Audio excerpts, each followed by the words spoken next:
Vultos do Espiritismo apresenta Frederico Figner. Nasceu na madrugada de 2 de dezembro de 1866, na casa humilde de N. Graus 37 da Rua Teiska, em Mileusko, perto de Tabor, Tchecoslováquia, então Boêmia e parte do Império Austro-Húngaro. Israelita de nascimento, bebeu no lar paterno os preconceitos de sua raça contra o carpinteiro de Nazaré.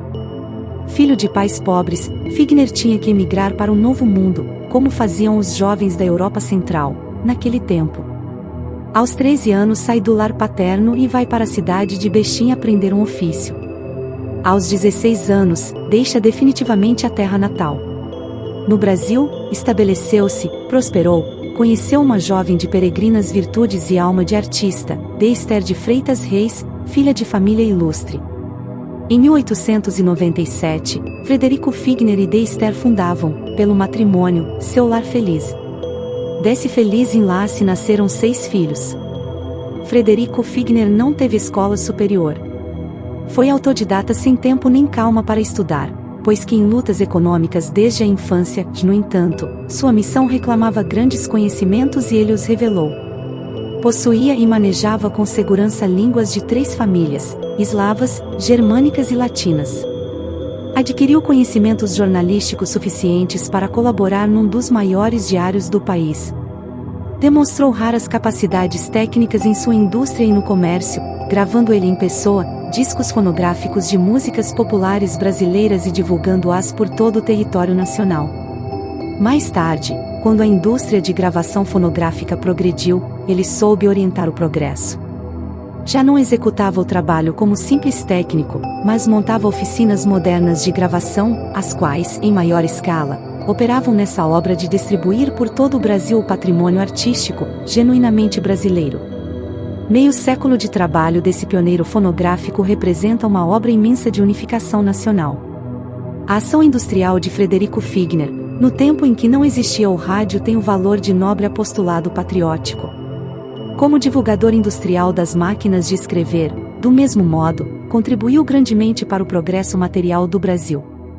Essa posse de conhecimentos universitários, inexplicavelmente adquiridos, revela a elevação de seu espírito, demonstra que ele não era um simples habitante da Terra, mas, sim, um missionário descido ao planeta para colaborar em sua transformação predita e anunciada para o nosso tempo. Foi no Brasil e quando já negociante próspero, com seu estabelecimento comercial e industrial e uma sucursal em São Paulo, que Figner foi chamado a conhecer a verdade. Figner travou relações de amizade com Pedro Saião, filho do saudoso doutrinador Antônio Luiz Saião. Pedro Saião, durante cerca de 2 anos lhe frequentava a loja e palestrava sobre espiritismo e cristianismo, sem que Figner se impressionasse muito pelo assunto, porém, numa de suas visitas ao seu estabelecimento de São Paulo, Figner ouviu a dolorosa história de um seus empregados, cuja esposa se achava gravemente enferma e necessitada de melindrosa intervenção cirúrgica.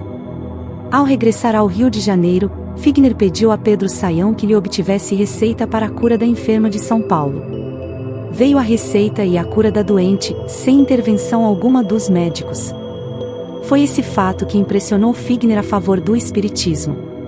Já impressionado com a cura da doente mediante uma receita mediúnica, Figner foi procurado em sua loja por um pobre pai de família desempregado, em penosa situação econômica.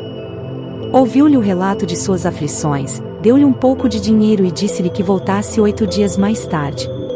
Ao sair o necessitado, pela primeira vez na vida, Figner fez um pedido ao carpinteiro de Nazaré: se é como dizem os cristãos que tu tens muito poder, ajuda esse pobre pai de família, arranja-lhe trabalho e meios de vida.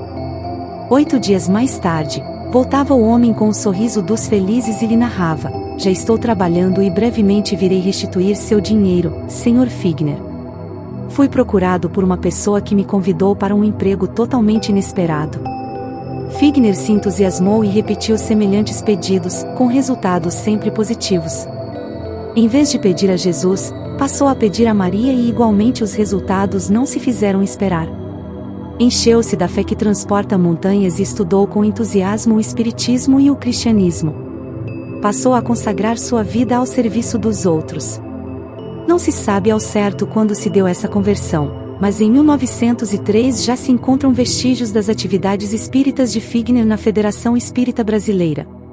por ocasião da gripe espanhola, em 1918, com 14 doentes em seu próprio lar e ele mesmo adoentado e febril, passava os dias inteiros na federação, atendendo a doentes e necessitados que lá iam, em avalanches, buscar recursos para situações aflitivas.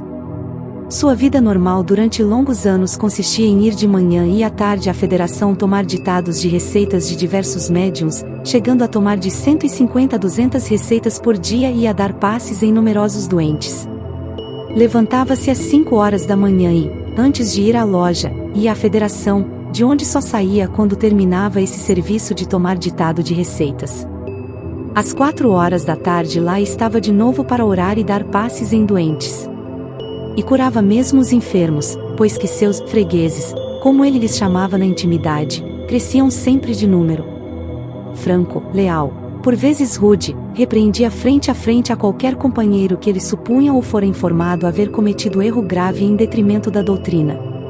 Mas se o caso se esclarecia e verificava ser injusta a recriminação, penitenciava-se com a mais comovedora humildade cristã. Contrariamente à primeira impressão que causava, era extremamente humilde e cordato. Presidia diversos grupos na sede da federação e em seu lar. Foi vice-presidente da federação e depois membro do Conselho Fiscal, função que exerceu até a desencarnação. Era tesoureiro da Comissão Pró-Livro Espírita. Consumia vultosas rendas em obras de beneficência. Possuía sólidos conhecimentos da doutrina e defendia com ardor as obras de Allan Kardec. O serviço de Figner nas obras de assistência e no trabalho profissional afastava-o muito do lar, mas isso não prejudicava o cultivo de um afeto extremado entre pai e filhas. Um exame atento na obra, nos conhecimentos, na ética, no caráter de Frederico Figner nos leva à convicção de que ele foi missionário e cumpriu sua missão com perfeita segurança. Ainda nos últimos dias de sua vida, distribuía ele donativos por instituições e pessoas pobres de sua amizade, guiando-se pelo coração e nem sempre pelo cérebro, e só respeitando a fortuna das filhas. Trabalhou e serviu abnegadamente até que a enfermidade o prendeu ao leito, poucos dias antes da partida.